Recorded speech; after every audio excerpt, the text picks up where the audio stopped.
भारत सरकार हर साल लाखों करोड़ रुपए वेलफेयर स्कीम्स के नाम पर खर्च करती है। इनमें फ्री राशन, किसान Samman Nidhi, PM Awas Yojana, gas subsidy, pension और मनरेगा, जिसका नाम हाल ही में बदल करके वीबी रामजी जो योजना है वो कर दिया गया है। इसको लेकर के लंबे समय तक ये सवाल बन रहा है कि क्या पैसा वास्तव में सही लाभार्थियों तक पहुंच पा रहा है या फिर नहीं। मिनिस्ट्री ऑफ फाइनेंस ने इस पर एक रिपोर्ट भी जारी की जिसका टाइटल था India's DBT boosting welfare efficiency, जिसको हम आगे डिस्कस करने वाले हैं। पर जो बड़ी खबर आ रही है वो ये है कि अब सरकार के इन दावों की पुष्टि अमेरिका की एक बड़ी कंसल्टिंग कंपनी जिसका नाम है बीसीजी यानी कि बॉस्टन कंसल्टिंग ग्रुप, उसने भी की है। क्या है ये पूरा मामला, आइए डिटेल में समझते हैं। नमस्कार, मैं हूं मुस्कान ओझा और आप देख रहे हैं मनी 9।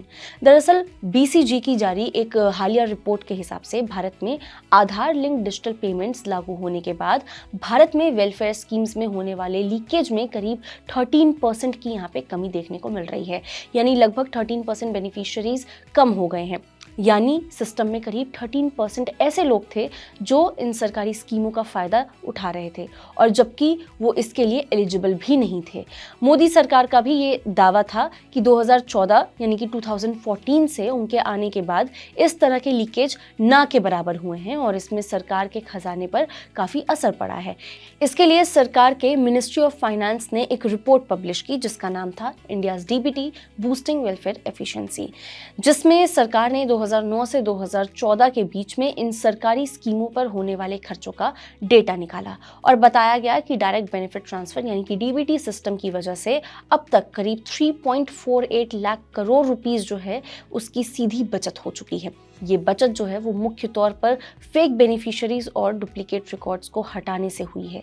सरकार का ऐसा कहना है कि पहले वेलफेयर स्कीम्स के जो डिलीवरी सिस्टम थे उसमें ही बहुत तरह की खामियां थी। कहीं फेक बेनिफिशियरीज का केस था तो कहीं एक ही व्यक्ति मल्टीपल बेनिफिट्स ले रहा था और मिडिल मैन की जो समस्या है उसको बिल्कुल दीमक की तरह इस पूरे सिस्टम को उसने खोखला कर दिया था। इसी चुनौती से निपटने के लिए सरकार ने एक बड़ा स्ट्रक्चरल रिफॉर्म किया। आधार, बैंक अकाउंट और डिजिटल पेमेंट्स को जोड़ करके डायरेक्ट बेनिफिट ट्रांसफर यानी कि डीबीटी सिस्टम लागू किया गया। इसका मकसद साफ था, सरकार से पैसा बिना किसी बिचौलिए के सीधे बेनिफिशियरी के अकाउंट तक पहुंचाना और बिना किसी मैनुअल इंटरफेरेंस के। इस बदलाव का असर जो है वो ग्राउंड लेवल पर कितना बड़ा रहा, अगर इस पर हम बात करें तो सरकार कई स्कीम जैसे कि मनरेगा से पहले मजदूरों को वेजेस मिलने पे महीनों लग जाते थे, अब डीबीटी के बाद करीब 98% मनरेगा मजदूरों को उनकी मजदूरी अब सीधे उनके बैंक अकाउंट में तय समय पर पहुंच जाती है।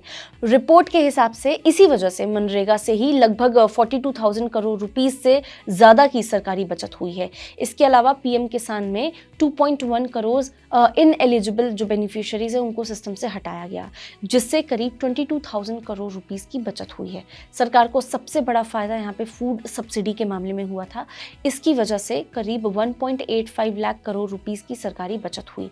अब कोई भी जो भी स्कीम के लिए एलिजिबल नहीं है वो राशन नहीं ले सकता। अगर इससे नंबर ऑफ बेनिफिशियरीज और गवर्नमेंट स्पेंडिंग की बात करें तो आंकड़े ये भी बताते हैं कि डीबीटी का जो स्केल है वो तेजी से बढ़ा है। 2009 में जहां पर डीबीटी से जुड़े हुए जो बेनिफिशियरीज थे वो करीब 11 करोड़ थे, वहीं यहाँ पे 2024 की बात करें तो डीबीटी के जरिए 176 करोड़ से ज़्यादा ट्रांजैक्शंस हो चुके हैं। यानी डिजिटलाइजेशन के बाद कवरेज कई गुना बढ़ा है। इन रिफॉर्म्स को अगर इनका असर हम देखें तो गवर्नमेंट फाइनेंसेस पर भी अच्छा खासा पड़ा है। डायरेक्ट बेनिफिट ट्रांसफर से पहले सब्सिडीज का कुल जो गवर्नमेंट एक्सपेंडिचर है वो करीब 16% था, लेकिन अब ये घट करके 9% पर आ गया है। यानी सरकार का खर्च भी कम हुआ है और बेनिफिशियरी टारगेटिंग भी बढ़ा है। तो देखिए, कुल मिलाकर के ये बात निकल रही है कि डीबीटी और जैम ट्रिनिटी के आने के बाद जो है सरकारी पैसों का जो लीकेज है वो पहले की कंपैरेटिवली घटा है।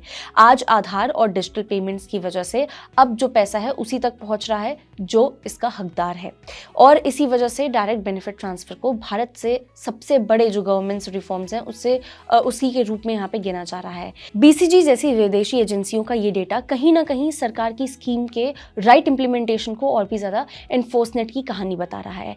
बाकी आपका इस पूरे मुद्दे पर क्या सोचना है, क्या कुछ है आपकी राय, आप हमें कमेंट करके ज़रूर बता सकते हैं। तब तक के लिए देखते रहिए मनी 9।